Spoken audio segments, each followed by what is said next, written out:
Good day, radio listeners. Welcome to this edition of the Pure Sex Radio broadcast. We're glad to have you here with us. My name is Jonathan, and I've got my good buddy Steven Cervantes here. So how are you, my friend? I am blessed and glad to be here, and God is good, and I'm glad that God is good all the time. Amen. Well, listeners, before we get started, we are, can you believe we are, at least down here in Texas, we are well into spring, and just the year is clipping along, and we can only continue to do this program through donors, through partners, financial partners. And so we want to first of all say thank you to those of you who have come alongside of us and who have given to this ministry and allowed us to continue to do this work. I'm especially grateful for those of you who have made it a commitment as a monthly partner to support the radio program. So thank you so much. Yes. And whether it's $2, $200, or $2,000, every little bit helps us to continue to bring you these programs. We want to educate and equip our listeners to be able to live lives of integrity before God and others. And so if you'd like to learn about the ways that you can come alongside and partner with us, just go to puresexradio.com and then click on the donate link. So, Stephen. Yes, I'm here, present. Let's talk about lying. Stop lying. Tell me the truth. So we did get a request once to have a discussion about lying. And I stumbled upon a book.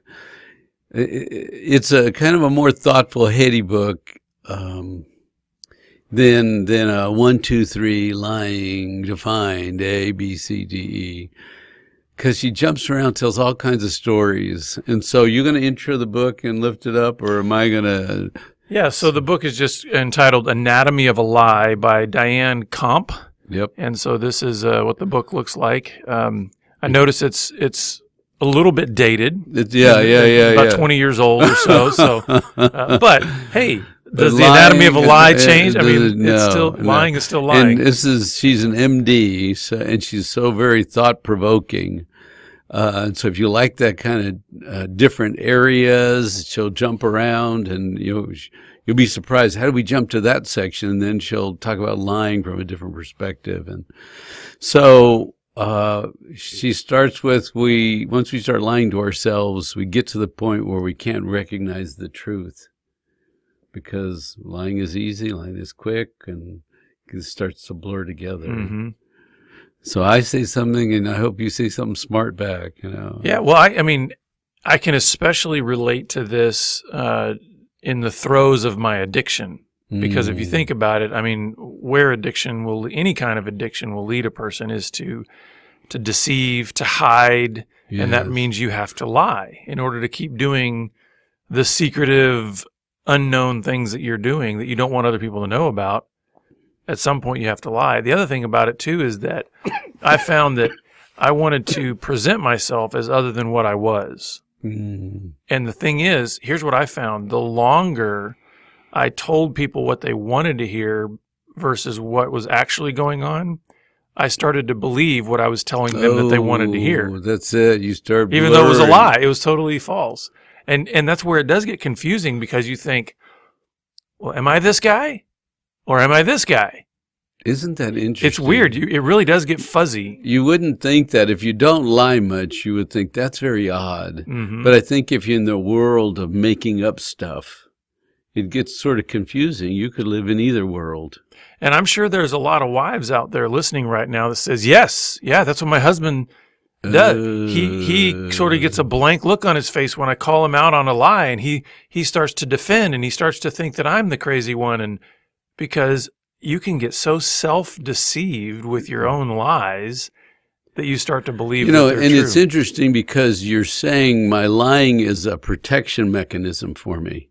It's a defense, I can present being somebody else, right? And if I can hold that together, even if it's a lie, because it's like I can present to be really against porn, but in it, but lie and say, oh, never, and not me, and I wouldn't, those guys over there, but it's like, then you live in this dual world. And I would add to that, it's not only a defense mechanism, I think it's also a way to try to control your life, to try to control Yes. outcomes.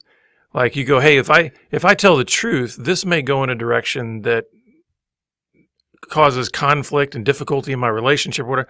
But hey, if I go over here and just kind of bend the truth or tell this lie, I can point towards this other outcome that is more favorable to me instead of actually having to do hard work. And that's that image thing. And then you get confused. Am I really that or am I not that, right? I can sell it so good. I package it good. I get lost in it good. Is that me or is that not me? Yeah. So the author says, is a lie ever justified? And so we might play with that a little bit, and hopefully by the time we get to the end, have greater clarity with it. Mm-hmm. Because she tells the story of Corrie ten Boom, right? And she was hiding Nazis. And she said, I never lied until I was 45 years old. And they asked me, are you hiding people? She said, no. Mm-hmm. And they left. And I don't have the story. I read the book a while back, so I don't have all the story straight. So you can give me a little grace on this. But in essence, she's at 45, I know I bold-faced lied that I knew exactly what I was doing. And so was that lie justified? Is it ever? Because there's another story that goes with it. And it's almost like a sister, if I got this straight, had two sons. And the Nazis came in looking for those boys. The boys hid under the table where the mother was sitting. And the Nazis came in and said, where are the boys? And the woman had the rule, I never, never, never lie. So she said, they're under the table. And the Nazis said something stupid and thought that is so stupid and stormed off. They're not hiding under the table. So you have two different stories here of somebody that said, I will never, no matter what the consequence, lie. And another one that said, I will lie to protect life and innocent. And I think that's just it. So like the Corrie ten Boom thing, I do think there are, if I can put it in this framework, principles of righteousness that can cause certain lines to blur. I do believe that the principle of life supersedes or sort of overshadows the momentary, telling of a non-truth or telling a lie. Because I do not think that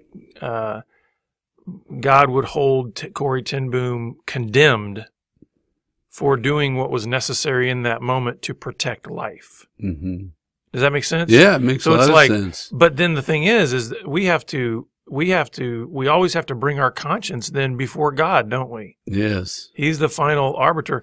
And so it's like, because I can already hear some, I've heard plenty of guys, men, husbands who have been like, well, I'm not going to, they talk about certain things they're not going to tell their wife that they did. And in their mind, they're saying, well, I'm protecting her. Right. Yes. And that, to me, I think is, in most cases, I'm not going to say no, but in most cases, baloney. Mm-hmm. He's trying to protect himself. Yeah. And again, I leave a little bit of wiggle room there because there are quite unique situations, but they're usually on the fringes, kind of that bell curve. Most of the time when I hear a guy saying, oh, I'm not going to tell my wife about this and this and this because I don't want to hurt her anymore. Yes. And it's like, no, you just don't want to receive the pain on yourself. And that is such a difficult call, right? Because it's easy just go home and be brutally honest, but it ends up being destructive on the other half. And then it's just like, oh, yeah, there's such an absoluteness about God that there's really no room for anything that's not absolutely true, right? Mm-hmm. And that's what he calls us to. So I don't want anybody to hear anything different than that. But to go home and to destroy someone is like, well, it's that, and we'll get to this a little bit later. I mean, I think we start talking more about the truth specifically, but I think it's one of those things where it's like, it's that concept of truth in love. And there's I don't want to say balance, but I think there's this mixture that if we deliver truth devoid of love, it can crush people, right? If we try to deliver love void of truth, we will not, people will, it's licentiousness. people will just, that's what's happened in our culture today is we have no clear definition of love because we have abandoned the truth in relationship to love. So does that make sense? Yes. I think there's a balance there. And so, yes, I would tell those husbands, okay, listen, let's unpack where you're really going with this when you say, I don't want to tell her that because I want to protect her. Let's look at where your heart is and what you're trying to do in terms of self-protection. But then let's look at what does delivery look like of that truth. I'm not telling a guy to go smash his wife to bits with harshness and graphic detail and all these kinds of things that it may be true, but it's not necessarily going to be helpful the way it's being delivered. How can we do that? And the reality is doesn't truth ultimately cut us anyway? I mean, is there a way to really come up against truth without at some point it rubbing on us in an uncomfortable way? And I'm talking about both the truth of maybe needing to reveal sin and confession, but also the truth of when Jesus says, hey, anybody who puts his hand to the plow and then looks backward isn't fit for the kingdom. It's like there's also an obedience aspect to truth that causes some and there's discomfort always in a our freedom lives. And there's always a goodness. It is, yeah. But it's not always easy. It's not always comfortable. Yeah. So this author says, by age 8, you know the difference between a lie and a mistake. But as we go through life, we like to avoid punishment. And so we lie for 1,000 different reasons. There's not like 1 or 2 or 3. Right. We can come up with a lot of reasons to justify our lies, right? Yeah. And then there are like white lies or little lies or half-truths. Or I told part of the story, I just left something out. It starts to get real blurry. And you can even justify saying, well, I don't want to hurt him, so I'm not going to say that part, but I'll say this part. And I think I'm guilty of that. This book really convicted me that I think I fudge a lot, and I'd rather be nice and easy and kind, because there's a hard edge to truth.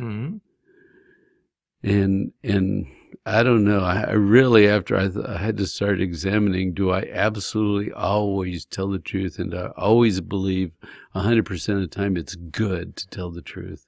And you better tell the truth. Yeah. Yeah, that's such a high standard. It's like high above where we live. Well, I like what she says here. We don't often lie to save lives. You know what I mean? Like Corrie ten Boom. I mean, there was a very specific issue there where she's going, and the power of my tongue right now has the ability to hand these people over for certain death and punishment or keep them protected. And what it's going to require of me is to actually not tell the truth. That's the typical, that is so outside of most of our normal lives and context, right? Our lies, I think, are very much, I can totally understand avoiding punishment. I can understand self-protection. I can understand I want a different outcome that is comfortable for me. Those are typically a lot of the reasons why I'm tempted to lie. Yes, or look good. Yeah. Right, or to minimize pain or help someone not feel something. So, but isn't it, and maybe we'll get into this a little bit, but isn't that a key to us unlocking where a lot of our brokenness is? What are the things that we typically find ourselves wanting to lie about and why? Because let's take, for instance, you're convicting me here, well, because I like to be a pleaser and I like everybody happy. So of course I'm going to say nice things. So think all the about happy, that. Pretty nice things. So maybe our typical lying pattern, if you want to call it that, is actually something that reveals some parts of our heart that are still and could we say unhealed, half truth pattern? Yeah. It just sounds better than lying, pattern that we all. Maybe that's it. We just need to rip the Band-Aid off, So it's almost like a landmine that lays out there when you lie, and you never know when that thing's going to go off. Well, and that's the thing too. I can't remember. I can't remember who this quote is originally attributed to, but the idea that when you tell the truth, that's all you have to remember. And that's right. Another thing about lying is lying creates all these anxieties. Because if I lie to you about something, and then I maybe have a different conversation with somebody else that is a mutual connection of ours, I have to now think about what I'm telling this person that might be different from what I told you, and I got to now I got to tell another lie to stack on top of that one, and when you tell the truth, that's all you have to remember. It is simpler, right, and easier. Nothing's going to blow up later. That's right. So she says, even if you fib to a stranger that you'll never see again, there may be consequences to that stranger. Those lies, they go out and they have a consequence. And then he may have to pay a consequence later for your lie. Yeah. Isn't that interesting? That is interesting. We think sometimes that if it's not in our immediate circle of people or friends or whatever, that it doesn't matter as much. Let's say I'm on a trip somewhere, and what does it matter if I tell a lie to the hotel attendant that's checking me in? Yes. Right? And what she's saying is, hey, while you may not still be around when the consequence of that lie hits, it might land on that other person. You know, it's so funny because this lying thing, sometimes I'll tell a half-truth just to be efficient. So the story's popping in my head. I bought a bunch of Christmas cookies, like a dozen boxes of Christmas cookies, and I gave them to men at church that I wanted to say thank you. And this guy didn't show up for 3 weeks. Every Sunday he was gone for around Christmas, 3 weeks. And I saw him on the 4th week, and I said, hey, I had brought cookies. I carried them for 3 Sundays. Now you show up. I ate your cookies. And he said, were they good? Yeah, they were good. I didn't want to tell him, well, I took your cookies, and you know the other guy that sits over here on the front row, he liked the first box, so I gave him a second box. I didn't want to tell a story. I was leaving. I was trying to get to my car. So I, in essence, lied for efficiency's sake. I didn't want to tell a story about who got your cookies, and I don't know if they were good. He liked the first. I don't know if he liked the second one. We're going to be here longer than I want to be here. And I'd read this book, and I thought, well, that was just for ease, for sake of ease. Yeah, I just ate them. Good seeing you. Bye. That's all I wanted. But I really did lie a little bit. Yeah. In that story, and it was like, oh, if we're supposed to be honest, I mean, we have to look at ourselves everywhere in all our conversations. Yeah. You know? And I've noticed that too, that it's easy sometimes once you're kind of rolling in a story to just, hey, popcorn a little bit of something exciting out there and popcorn another little bit of thrilling thing. It might not have actually gone to that degree, but boy, if I say it this way, it sounds a whole lot better than if I just leave it where it was. I was just thinking about that in my head. I love storytellers. Basic life is boring. I went to the store. It's regular. Yeah, I went to the store. And then it was busy, it was hectic, and there was traffic, and I came home. But another guy go, you cannot believe what happened. I was in the parking lot on my way into the store. And I mean, he's just embellishing every piece of this thing. And it's much more exciting to do that than just do fact, absolute fact, truth. I had no idea today that you were going to be bringing this particular topic in. But you know what I spent time actually writing in my journal today, about? Okay. Was this very idea that it bothers me that we live in a society where everything has to be exciting all the time. And that, so when you think about social media, you're only going to show your best stories, your best pictures, your best. And you're going to push them all, And it's creating this sense of regular is not good. Daily, mundane, chores, that's right. And so I think there's something about the enticement to lie is to try to elevate the excitement level of our stories that we tell other people. Like, my life is really more exciting than what you're actually getting. And it's like, well, no, is it okay to just be, one of the things you tell guys all the time, is it okay to be a regular guy? Yeah. Do you always have to be on, number 10? Does it always have to be, on high volume all the time? No, that's good. And I don't do that much social media, but I hear that a lot. It's like, wow, they have such an exciting life. Right. They got this, and they went there, and they ate this, and they did this phenomenal thing. It's like, I must be living a boring life because everybody else is flashy. And so, anyway, we're talking about the truth. So here's a line from the book. People often lie most readily in marriage exactly because they fear losing the intimacy they've achieved. They know that nothing can kill the fire of passion quicker than the truth. Your hair doesn't look that good. Yeah. That dress How do I look looks in this? bad Does on this you. dress It's make like, me look fat? when are you going to get on the treadmill and those old shoes? Could you throw them away? I'm sick. They're ratty things. Maybe that's the real question that people are wanting us to answer in this episode. Is like, okay, the husbands are out there saying, guys, give me the ironclad answer to when my wife asks about how she looks and whatever she's wearing. And, because, I mean, we're kind of tongue in cheek there, but I believe this, the idea that nothing can kill the fire of passions quicker than the truth.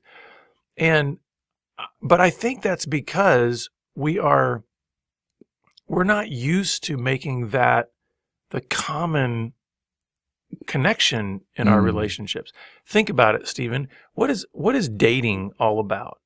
Is it about revealing the raw, broken pieces of your life? Sales job. Your it's best a pitch, stuff, isn't it? Right. Yes. And so I think a lot of times then the seeds of a relationship are planted in that soil of your best, not your worst, not the truth, not the real broken, regular person that you are. Absolutely. And so I think some of this is, I get what she's saying here, but I do think that can be flipped around as you work on it to where it doesn't have to mean that if I tell the truth, passion dies.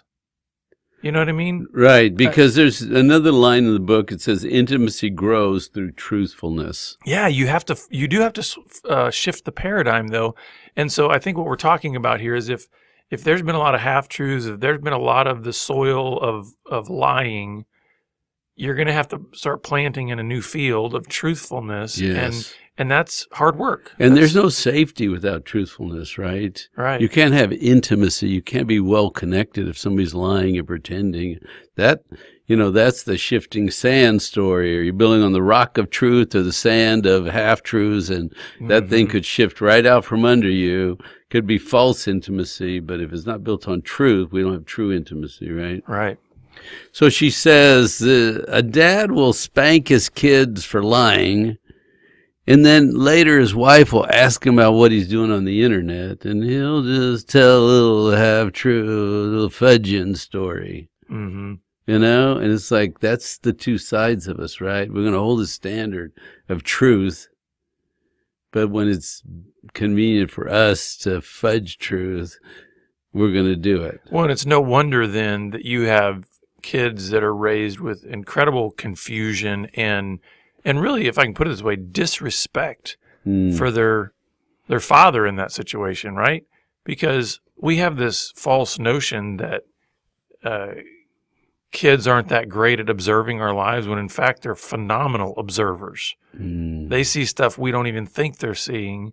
And so that kind of duplicity is it's really training your kids to learn how to present yourself one way in one context and another way in another. True. That's true. That's who dad really is. And the kids will see that. Yeah. You don't just do that on the side with mother quiet in the other room. You do that day to day, right? If you decide it's okay to tell half-truths, little white lies, to fudge, it's going to show up during the day. Right. So there's the old line, what a tangled web we weave when first we practice to deceive. Exactly, yeah. Right? Don't you love all the old stuff, the old things we've heard forever? There's always this piece of truth right in the middle of them. It's like, that's why they go on. Some people steal ashtrays from hotels, and they say to themselves, well, it's just good advertising. I'm going to take it home and advertise the hotel. And you can hear the lie and the deception in that, right? This is an old book. There are ashtrays in hotels, obviously. But, I heard this story once of a girl that went on a date, and her boyfriend stole a salt and pepper shaker. And said, well, I need it. And, they make a lot of money. And I thought to myself, that's a little peek into what's going on inside that guy. And you know what? I think that permeates our culture nowadays when people say, they've got margin. They know that these things are going to happen. And so they take advantage of that and don't realize, I think this is the thing that I would really like to get across to listeners is we don't realize the compounding effect that those small decisions have on our character, right? Mm-hmm. And we think, character is when I do something big and grand and do something really noble that is really out there, right? Actually, I think character is what you do when nobody is looking. Right. Like when you know that it's only God who is seeing what you are doing, what do you do with those little decisions? Because I really do think ultimately what's on the inside will find its way out. That's why I believe that the idea of truth is eventually everything will be revealed that is hidden. That's what God's word says. So even if you think you've gotten away with it your whole life, there is a point of reckoning that's coming where everything you think you've kept hidden will come to light, either in this life or in the life to come. Everything is going to be revealed. Well, and it is practicing it's practicing a skill that damages you. Right? And that those around weakens you, right? That's right. There's a line that says lying damages three people: the person who says it, the person who listens to it, and the person whom it's told. Mm. So it spreads around a bad skill, a landmine waiting out there, a weakening of character and self, a confusion to others, waiting. They may take what you said as truth and it may blow up on them later, right? Mm-hmm. So truth and honesty are declining values, the author says. In our culture, holding to this high standard of truth and honesty, we can fudge, we can get by, we can just get close enough, we can, it's like, and it's hard to hear that. I love our country, and when you hear this, you're reminded we're in some decline, that people don't love the truth, they don't love honesty, they're not fighting for integrity. Right. So truth without, we're going to go a little bit more? Is that okay? Yeah, we got to wrap up here pretty soon. Truth without grace is deadly, but grace without truth leads to less than successful living. Mm-hmm. And love sets you free. You shall know the truth, right? And love rejoices in truth. And so a lie is never justified, is what the author concludes. And in fact, she issues a challenge. She says, why don't you become a pathological truth teller? I like that. Absolutely. I will tell the truth, no matter what the cost is. With grace and mercy, I will be a pathological truth teller. Don't you love that? I do, yeah. And it stirs to the core. All right. And the only thing I would add to that is this is a journey not only of telling the truth, not only of living in the truth, but also recognizing that as you grow in that, there is a wisdom that is also gained about timing, delivery, context, relationship. So it's not just, I love the idea of saying, let's become pathological truth tellers. And then again, if we drift away then from the love component there, then we can become some of the harshest people Pharisees in the world. And Sadducees, right. So let's all be on a journey of growth. Yes. To say, God, what does it look like for your truth to really permeate every area of my life so that I become a pathological truth teller that delivers that truth in an atmosphere of compassion and love and grace. Absolutely. So listeners, if you would like to just continue to unpack your story, maybe there's some things you realize you need to confess to yourself or to some others, please reach out to us. We'd love to be able to walk alongside you in this journey of becoming a pathological truth teller. Yeah. And until next time, have a great week. We look forward to having you back here again on the Pure Sex Radio broadcast. Tell the truth. See ya.